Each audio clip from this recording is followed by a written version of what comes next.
What's up, everybody? Today's video is Once in a Lifetime, Argentina, Episode 1, Land of Silver. My name is Greg, an American living abroad in Spain, learning the beautiful game of football one reaction at a time with your help. And today's video is brought to you by Copa 90. Everybody knows Copa 90. They are amazing. They do amazing content. I will include a link in the description so you can head on over and show them some love, subscribe to the channel, and grow his numbers. I'm sure they would greatly appreciate that. Today's video is a recommendation by my man Dodo, WF5OP. Hopefully I'm saying that right, my friend. And he has been on me. And it's okay. It's okay because he was so nice, and I really appreciate the, just the persistence to make sure that I watch this video, because it just talks about Argentina and how, I guess just like most places in the world, football is more than just a sport. But obviously we know about the great players that have come from there. So I'm gonna check it out just for you, my friend. And I plan to watch all 4 episodes.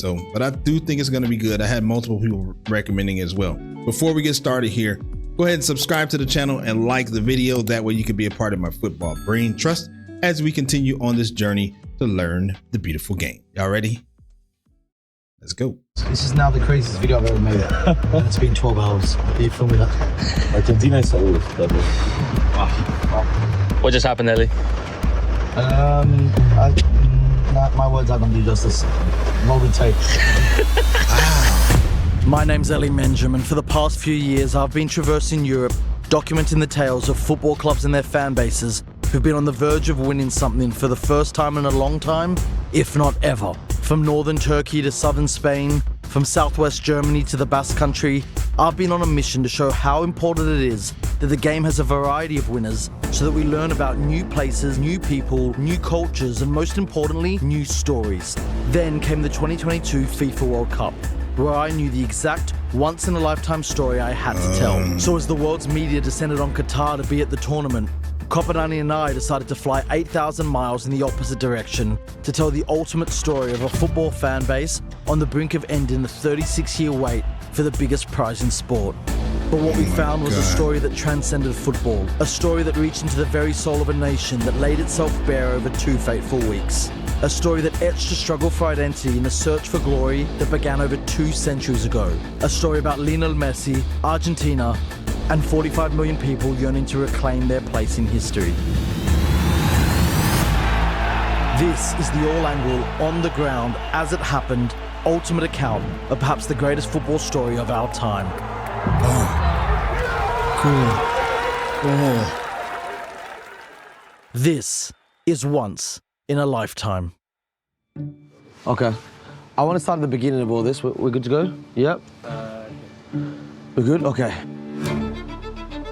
What's in a name? Argentina. Why? Oh, the eve of the World Cup final. Okay. Why is this country called Argentina? Argentina. It comes from the Latin argentum, means silver. Silver. The land of silver. The assumption of the first Europeans who went over there was that it would be this incredibly rich country, as they found in Mexico, as they found in Peru. Because the Spanish conquistadors, they thought that they were going to find a lot of silver here. And Mexico and Peru, it led to enormous amounts of gold being shipped across the Atlantic. It leads to incredible inflation in Europe. In fact, they named the river as the River Plate. Plate is another word for silver. Plata. Plata silver. Did they find lots of plata? What did they find? Nothing. Even back then, it always seems to be about the money, doesn't it? I'm not complaining. I like money. The name itself is a myth. Empty land, a few natives. Well, and the indigenous people, we know why they're not there, because there's a genocide. That's the only word for it. They were slaughtered. Nothing here resembles silver. Look the other way around. Since its beginnings, Argentina's been obsessed with unattainable fortunes. We think we're in the land of silver, but we're in the land of corrugated cardboard. Yeah, Argentina has this, people often say, the delusion of grandeur. I am not a sociologist. I cannot explain where this is coming from, but I think there's a sense of entitlement which is not warranted. But for all its false promises, there was one period where the country lived up to its lofty expectations. You go back nearly about a century or so. You want to put a date? 1880 until 1930. It was one of the wealthiest countries in the world. The Argentine, now known as one of the richest countries in the world. The international economic situation was very favorable for Argentina. GDP was on a par with Australia and many of the New World countries. Argentina. Argentina had all the comparative advantages to develop, which was like this. We have something to offer to the world. Yeah, it's got huge amounts of farmland. With the new refrigeration technology, a century ago we're talking about, they were able to export beef to the European market, the North American market. Today, the Argentine exports more cattle and hides than any other country in the world. It wasn't just beef, I would say it was also agriculture. I mean, basically, like, we have incredibly fertile land. Like, all of the Pampa Húmedo, which covers, like, quite a lot of, like, central Buenos Aires and around Santa Fe, have perfect conditions for agriculture. We were feeding the world, practically. Wow, isn't that something? So she said it has. So it's like it's still there. But obviously some things have changed, because I do know there's some economic struggles, inflation, and I think it's 200%.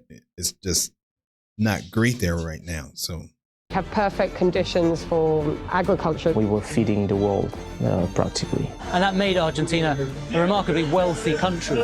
I mean, there's communications between the British and US governments saying, yeah, Argentina really is the coming place, and maybe we should think of sort of nudging Canada aside and putting Argentina in Canada's place. Because Argentina was a very attractive destination. And so, with such abundant wealth, came those in search of it.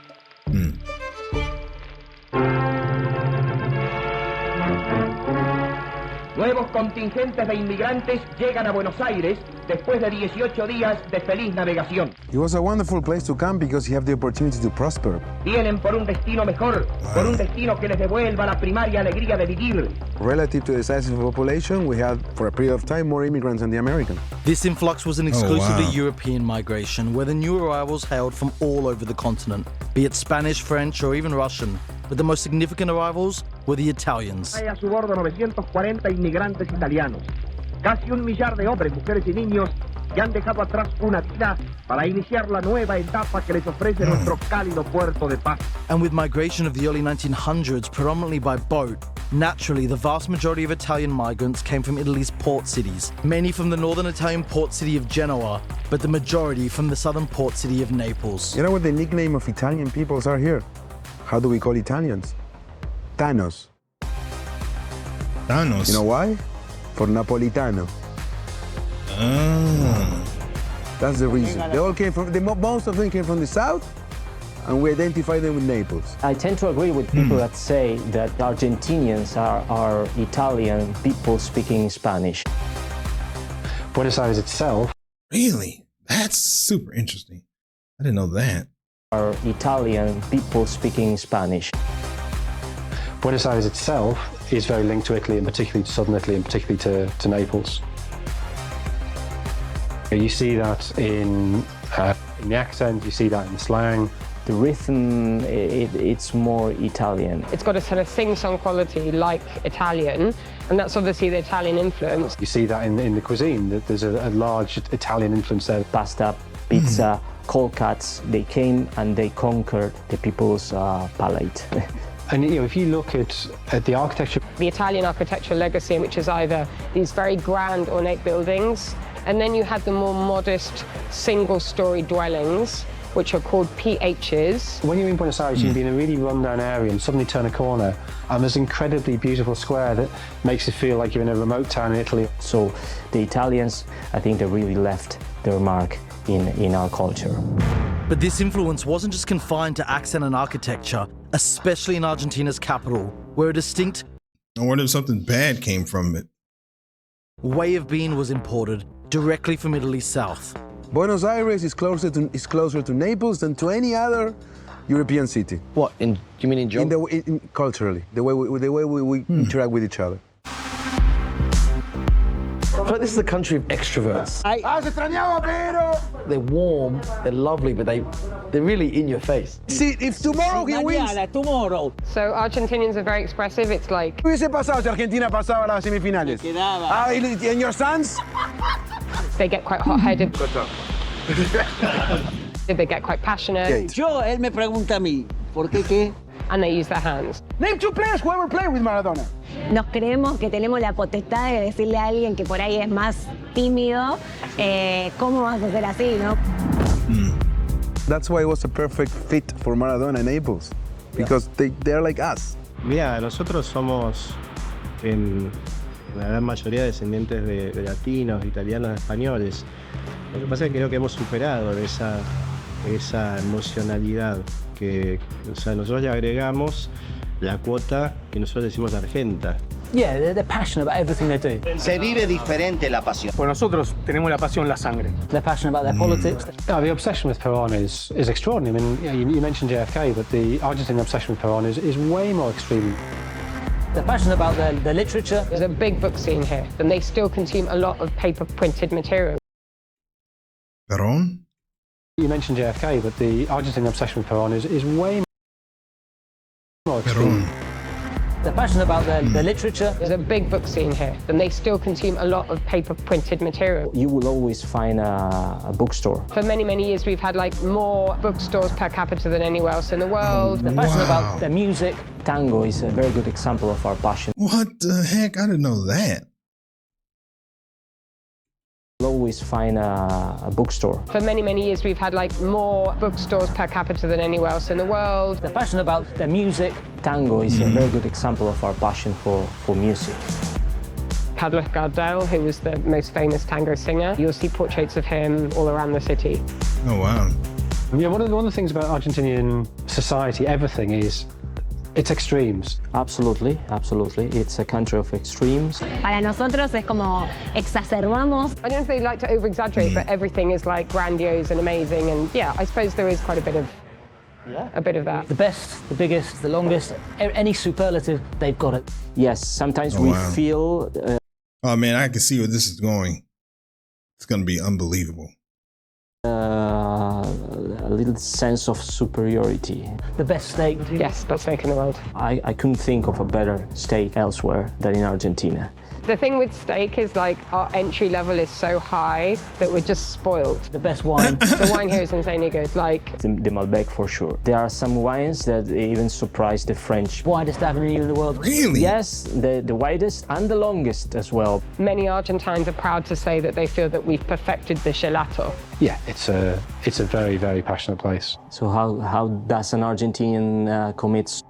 He jumps from his ego. I think we got the best ice cream. Better than the Italians. Yes, better than the Italians. I like that.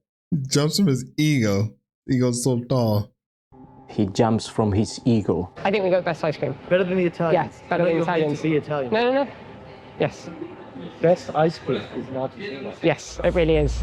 You see, in Argentina, What the hell? passion isn't so Well, I mean, I gotta have ice cream when I go there. much a hobby as a way of life. Best summed up in one of the country's most iconic films. ¿Te das cuenta, Benjamín? El tipo puede cambiar de todo. De cara, de casa, de familia, de novia, de religión, de Dios. Pero hay una cosa que no puede cambiar, Benjamín. No puede cambiar de pasión. And whilst everything and anything Argentinians care about is met with heightened levels of passion and adoration, there is one subject the country's most passionate about. En el mundo es el país donde se vive el fútbol de una forma más pasional y popular. You couldn't have Argentina without football. I think in a way it's just become part of its psyche. It's of its like elemental being. Nosotros nos definimos y muchas veces analizamos nuestra vida en función del fútbol. I mean, football is Argentina. El fútbol es lo que más se mueve en la Argentina. Depositamos en el fútbol nuestra alegría cotidianamente. El país vive fútbol. Un nene nace al año y ya se le da una pelota. Es el país del fútbol. But then let me ask you, why Argentina? Why do you think Argentina got so hooked? You've got other sports, but football is the be-all and end-all. It's like water here. It's just omnipresent. Vamos a dividir en dos lados. Primero, el deporte. Y segundo, la pasión que representa ese deporte. Porque justamente lo que genera el fútbol en la gente no lo genera el resto de los deportes. You see, when you've got a population as passionate as Argentina, it only makes sense that they made the most passionate and emotional game theirs. There's a relationship between Argentinian idiosyncrasy and the nature of football as a sport. There's a characteristic of Argentina comes out through football. Argentinian mentality and culture and the dynamics of football. It's like a perfect match. Think about it like this. Football is a low-scoring game. Yeah. So you build up a lot of anxiety. You build up a lot of momentum. And when the actual moment arrives, the goal is an explosion. Well, yeah, but that's the way for all countries in every sport. Oh, sorry, not every sport. For all countries in football. That's what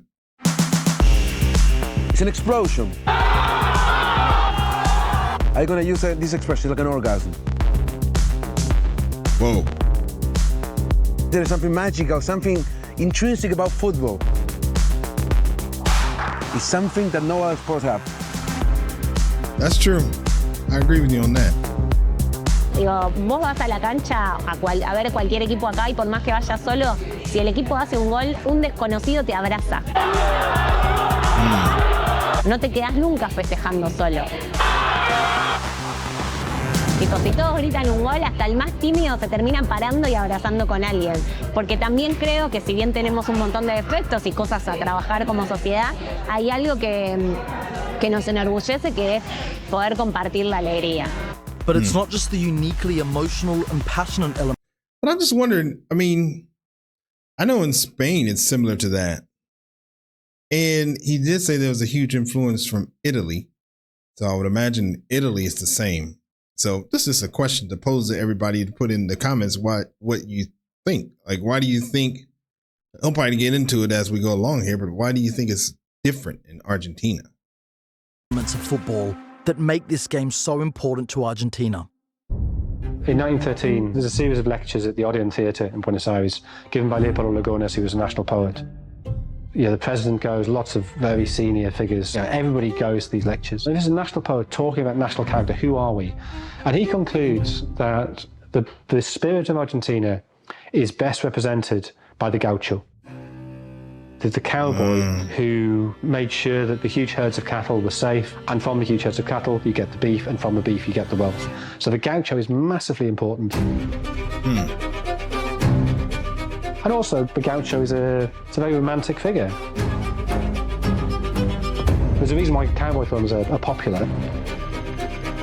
Because the cowboy is glamorous. In all the world of romance and adventure, there's none to compare with the Gaucho. He's battling the elements, he's battling wild animals, he's got this great virtuosity. And so you get Gaucho clubs set up, and they all dress up. They dress to what they think Gauchos look like. They put on these big barbecues. And one of the reasons the asado, they do the great barbecues, is still an absolute centerpiece of Argentinian social life. The Gaucho was romanticized in books, was romanticized in music, and also because of the way they dressed. So the Gaucho for sure was super important. And then the British wipe him out. And the way they wipe him out is by introducing wire fencing. If you have wire fencing, you can do selective breeding. And if you can do selective breeding, you get a higher meat yield and you can make greater profits. And this absolutely revolutionizes Argentinian farming. Damn it. Money. Again. You get a higher meat yield and you can make greater profits. And this absolutely revolutionizes Argentinian farming and thus Argentinian society. So economically, eventually the Gaucho and his influence is wiped out. So you then have the question, where do you find the Gaucho in an urban environment?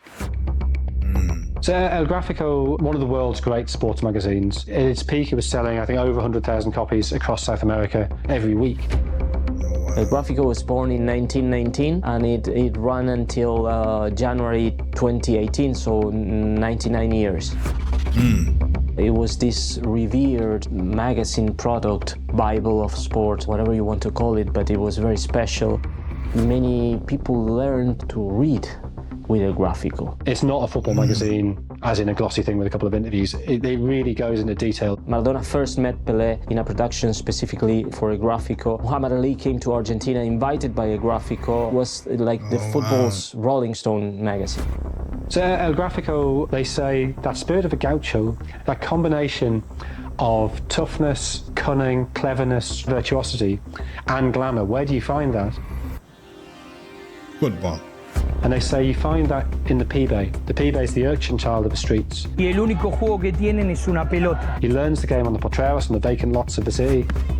The potrero is more than a football pitch. It's the imagination of a football pitch in an unthinkable terrain. On very uneven surfaces, so you have to have this technical virtuosity to control the ball. That could be full of holes, stones, glass. They're often very crowded, too many people playing too small a space. It's dirt, it's also tackles, it's also no referee. And the schools, you have a teacher with a whistle to stop things if it gets out of hand.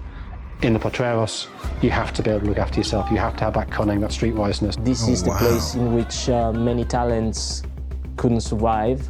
So this is 1928. Boracoto is the editor of El Gráfico. A pibe with a dirty face, a mane of hair rebelling against the comb, with intelligent, roving, trickster and persuasive eyes, and a sparkling gaze that seemed to hint at a picaresque laugh, but does not quite manage to form in his mouth. His trousers are a few roughly sewn patches, his vest with Argentinian stripes, with a very low neck and with very many holes eaten out by the invisible mice of use.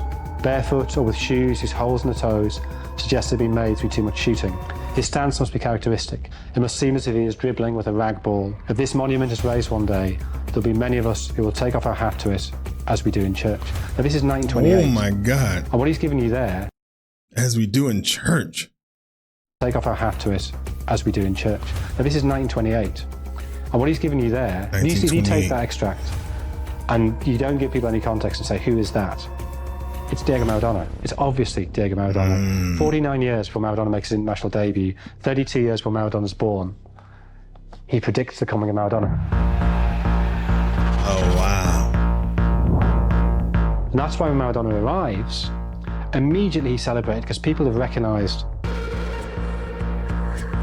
this is the saviour we were promised. You knew in your head that he will save you. Oh my God. That is some kind of pressure right there.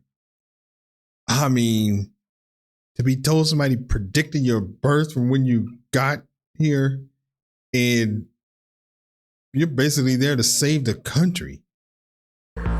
This is the saviour we were promised. You knew in your head that he will save you. Porque para nosotros es un Dios. And that's why he becomes El Pibe d'Or, the golden pibe. Eso Maradona, Maradona. Tenemos dos, uno primero Dios, Jesucristo, y el otro Diego Armando. Wow. Y es el Diego. Maradona's importance to Argentina is greater than the significance of any one sporting figure to any other. That's super interesting. There's no, I don't think, you can tell me, but I don't think there is a sport in America where somebody is like God, considered to be God. I know some of the players like Allen Iverson called Michael Jordan Black Jesus, but I don't think anybody is considered to be God of any sport that I could think of to save the country. It just doesn't exist in America, in the U.S. The nation. I mean, Maradona exists on a totally different plane in Argentina to anybody else. A man who adorns nearly every corner of the country's neighborhoods. A man responsible for a significant percentage of the male population being called Diego. A man who inspired a religion boasting tens of thousands of members all around the country. What?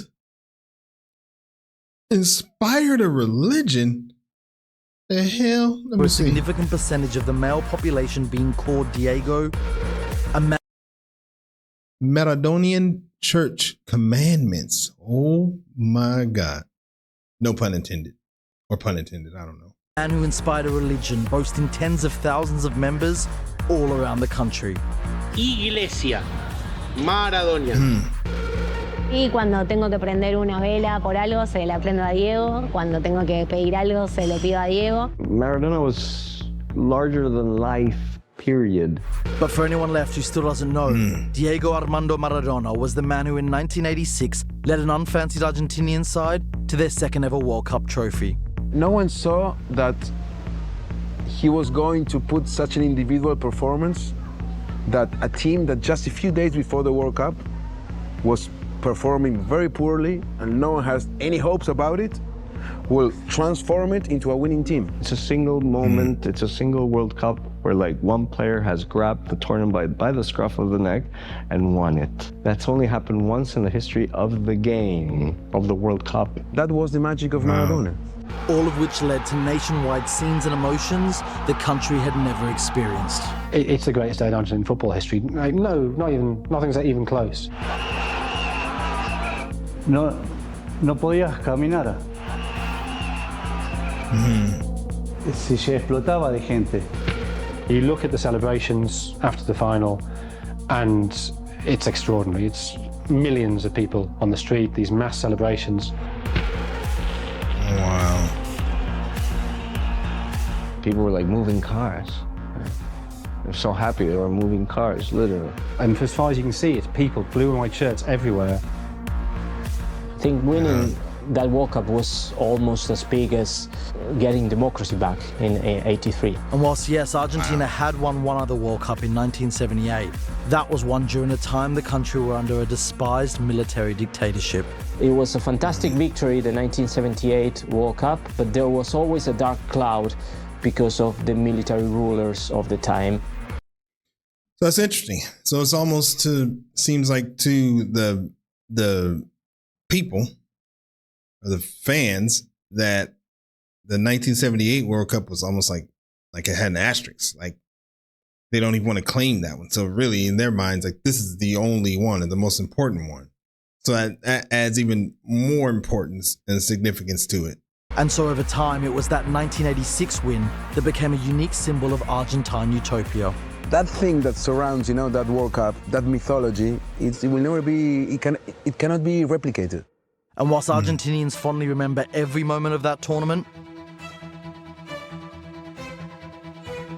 there's one particular game from Mexico '86 that's remembered most fondly. No, el Maradona le hizo los goles a England. Ese es el tema. Los goles a England. Ese es el tema. That is the question. Now, there are many reasons why this match means so much to Argentina. Firstly, off the pitch. Pero quiero aclarar algo, lo del 86 también tiene que ver, no te olvides que fue 4 años después de la Guerra de Malvinas. On a day, May the 4th, 1982, that brought the reality of war into Britain's dispute with Argentina over the Falkland Islands. Es absurdo, pero fue como una revancha contra Inglaterra por haber perdido la Guerra de Malvinas. Then there's that game's meaning on the pitch, where Maradona scored both of Argentina's goals. The first being one of the game's most controversial. De mano de Dios, hand of good, uno con trampa, con la mano, que entonces, es decir, ahora lo jodimos nosotros a los ingleses. And then there was his second goal. Wow. What was the second goal? No, I'm done. Cut. I'm winding you up. I'm trying to get out. I know it's the best goal of all time, I know. Only 4 minutes after the hand of God, Maradona collected the ball in his own half, beat 5 England players, rounded the keeper and scored what FIFA officially titled the goal of the century. And Maradona scores those 2 goals against England in the 1986 World Cup quarter-final. And that is the Gaucho spirit projected through football, because they represent 2 sides of the Argentinian character. The cunning of the first goal and the virtuosity of the second. That's why it means so much. But as beautiful as that second goal was, it's actually the first more controversial goal that Argentinians hold dearest. Best explaining their unique love of Maradona and the game. Dio más satisfacción el primer gol con la mano que el segundo extraordinario. Okay. Se disfruta más. Okay. So Vive esa criolla.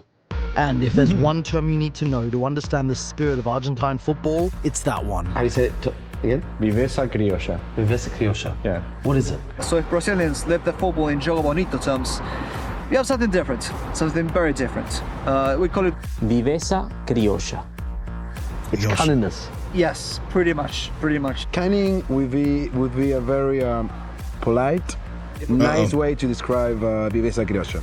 You know, being smart enough to find a way through stuff, but also a little bit, you know, doing something a little bit illegal. Because it means both cleverness, streetwiseness, cynicism even. Es la satisfacción de ganar con trampa. Satisfaction of doing something illegal and get away with it. Argentina satisfaction. Do you struggle with it? Because you love beautiful football. I mean, I do love beautiful football, but I also like winning, you know. It means just sort of being smarter than your opponent. I can tell you this. We have an immense satisfaction in this country that he scored that goal with his hand. I don't think that distinction is obvious to people from Argentinian culture. Boy. It was a shock to me to realize that outside Argentina, that was perceived as a terrible thing. As cheating. Argentinians, they also don't seem particularly ashamed by that. They kind of take it in their stride. Why? No. Well, because this notion of Viveza criolla, it encompasses, they do not see a distinction between tricking somebody by moving your feet really quickly or you know, doing a feint with your body and drugging them. That, of course, is a reference to arguably the one act of Viveza criolla more infamous than the hand of God, masterminded in 1990 by the professor of Viveza criolla, Carlos Bilardo, manager of Argentina's 1986 World Cup winning side. The truth is nobody knows, but it is very strongly rumoured and not denied at all by Bilardo that they spiked Brazil's water bottles, put some kind of sedative in the water. And Branco drank off it. The Brazilian player? Yeah, a left back. And he was woozy throughout the rest of the game. What the hell? Don't drink out of that one. And Bilardo, as a player, famously would take pins on the pitch to stab players he was marking. Stick a needle in his sock and take it out in the corner kick and just stab opposing players with it. Okay. And that was nothing. That was nothing. Bilardo was a qualified. Wow. Well, this is interesting. But they don't consider it cheating. They consider it being sneaky and getting away with it. Sounds like. That's super interesting. Gynecologist. And he had contacts in the world of gynecology, and from them, he would find out things about players' girlfriends and wives. And he'd use that. I mean, come on. Really? Wow. Dang, this dude was no joke. Gynecology. And from them, he would find out things about players' girlfriends and wives.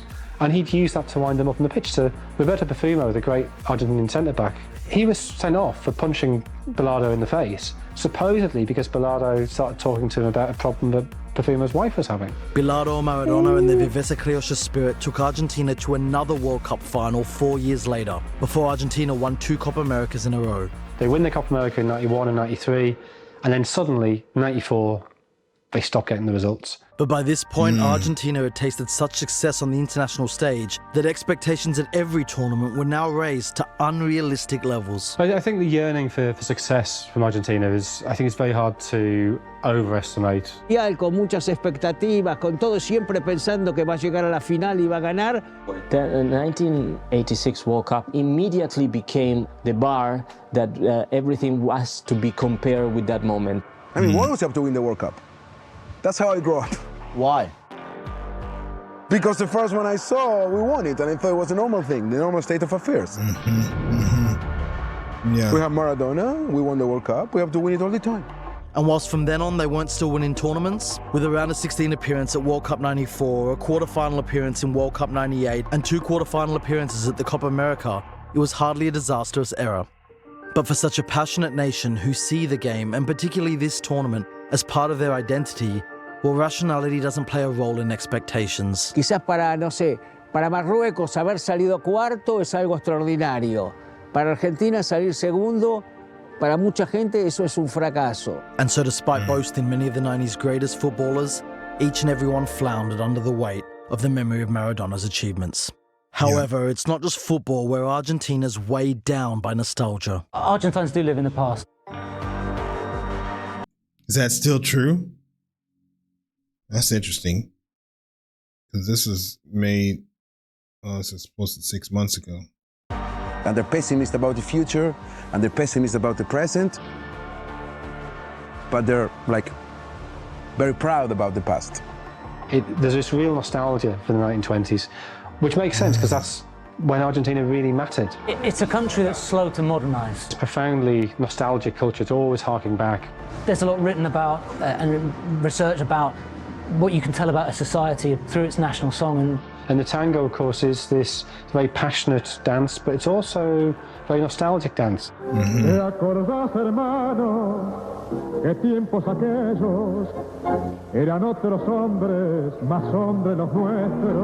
It's sort of infused with this sense of things were better in the past, and this is all doomed.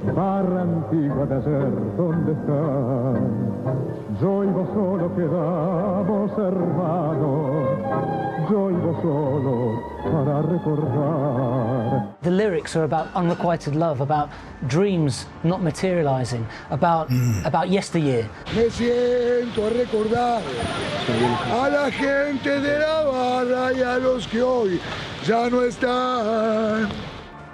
And that tells a lot about Argentine society as well. Qué buenos tiempos aquellos.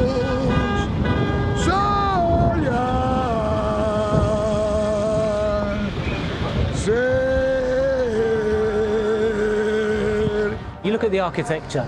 The architecture of Buenos Aires, all the good stuff was done in the beginning of the 20th century or late 19th century. The way the waiters dress. They wear the white shirts, black bow ties, black aprons. It's harking back to how waiters were dressed in the 1920s. But you look at some of the buses, it's artistry that belongs to the 50s. You know, walking around the city, you'll see it from old-fashioned stores to bars. Anywhere in Argentina, you're going to get this, but they're like kind of little snapshots and postcards of the past. I mean, we're doing this interview in a bar that basically hasn't changed its decor since the 1960s. So, you know, you're already in a time warp. Well, you tend to idolize the past, you know? That's true, you do idolize the past. But I wonder, like, how the younger generation, like, functions within that. I'm assuming there have to be some newer developments and things like that, but I'm just wondering, just curious about that. So anybody out there knows, I mean, feel free to share that. Memory is a tricky thing. Yeah. In a nation or in a country where truly, back in the days, at least materially speaking, things were better, that natural tendency to glorify the past, it becomes magnified. And there's a reason it's so magnified in Argentina, as its power and prestige of the 20th century is anything but in the 21st century. We are very far away from the glory years of the beginning of last century. Now there is beyond 55% of poverty in Argentina. Argentina is now more synonymous with economic crises and crashes than a prosperous new world country. It's gotten to the point where a lot of people are deciding that the only thing they can do is just go away, leave the country. Argentina, que era un país que recibía a la gente de todas partes del mundo, ahora los está expulsando. The Argentine nation could have been much more than it is, than it's become. There's all the questions about what happened, where did it go wrong? Corruption, political institutions, the culture of the people. There are lots of reasons. Partly the repercussions of the Wall Street crash in 1929. The reasons range from political instability. And of course, post-1930, the history of Argentina has been coup after coup after coup after coup. Sociological reasons. Porque acá se piensa que todo, si haces las cosas legal, sos un boludo. From political projects. The majority of the rest of the wealthy world, at least, signs up to GATT, the General Agreement on Tariffs and Trades, which facilitated international trade. And Argentina remain aloof from that. They don't sign up. Simple answer. Tell me your answer. Okay. What changes this? The model that we have for development, for economic development, we actually have a name for it. El modelo agroexportador. América Latina se reacomoda en el nuevo mercado mundial y Argentina se incorpora como una de las principales productoras de alimentos y materias primas. La reorientación genera un nuevo patrón económico, el modelo agroexportador. It stopped being useful because international situation changed. It became about industrialization. It was no longer about exporting commodities. The relative prices of what we have to offer went down, and our main market disappeared. So all those things combined, that was the problem. And if you want to read a couple of books about it, I can recommend it to you. No problem. And so where does an extremely proud and passionate nation who was once a dominant global force look to find a similar sense of importance in the world? The world game, of course. I think Argentina is unique in the way it celebrates football, and particularly the World Cup, because the World Cup is how Argentina expresses itself to the world. Creo que ahí en el fútbol es donde nos sentimos potencia. En Argentina se siente potencia. There you go. That's makes perfect sense. It's like they struggle everywhere else, but the one thing they feel that they have as much power as some of the other more powerful economic countries, social things like that. The one area they feel like they have more power than them is football. Dang. En el mundo a través del fútbol. So the thing with the World Cup for Argentina is it's not just about football, just being the best of football. It's about being the best at something.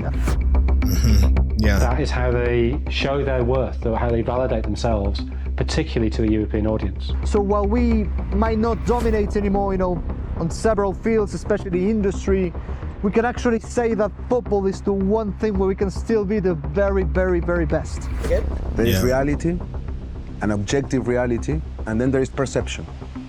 Every nation perceives itself in some way. We perceive ourselves as really, really good. And the only time that reality and perception match is when we play football. And then came the 2002 World Cup in Japan, South Korea, which played out just as the country fell to a new low. Oh my God. Huge numbers of people lost huge amounts of money. The country was ravaged. The economy is just devastated because they can't pay their debt.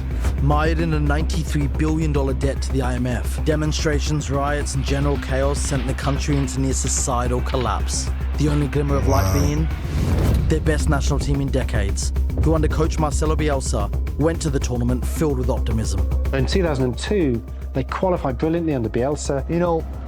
In such a great form. Qualifying, they destroy everybody. A lot of unbeaten games. Yeah, they're favourites. They're definitely favourites. And then, for the first time in 40 years, Argentina crashed at the group stage. Argentina's best World Cup hope in decades fell at the first hurdle. And so that mythological Argentine utopia of '86 felt further away than ever. And with its economy, government, and streets in tatters, it really felt like it was never coming back. However, little did they know, another Pibe had emerged.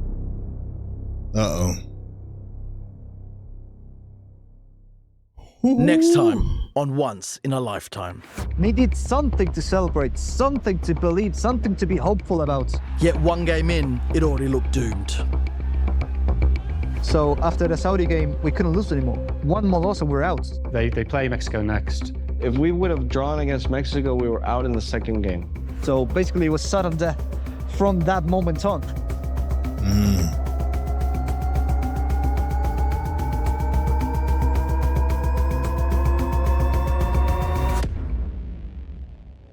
Wow, Copa 90. Man. Right, so that's all. Wow. That is going to be something else. I cannot wait. This is episode 1 that we just watched. Now we got to go on to episode 2. So this is unbelievable. This explains so much. And thank you, Dodo, for recommending that, and keep staying on me to make sure I get it reacted to. So this is great. This is great. Hopefully you're enjoying this. Go ahead and comment below. Let me know that you are. That would be amazing. And if you haven't yet, go ahead and subscribe to the channel and like the video. Subscribe to the channel and put on the notifications. That way you'll be notified when I react to number 2, 3, and 4. And I can't wait. It's going to be awesome. as always, thanks for stopping by, and we will see you on the next video. Peace.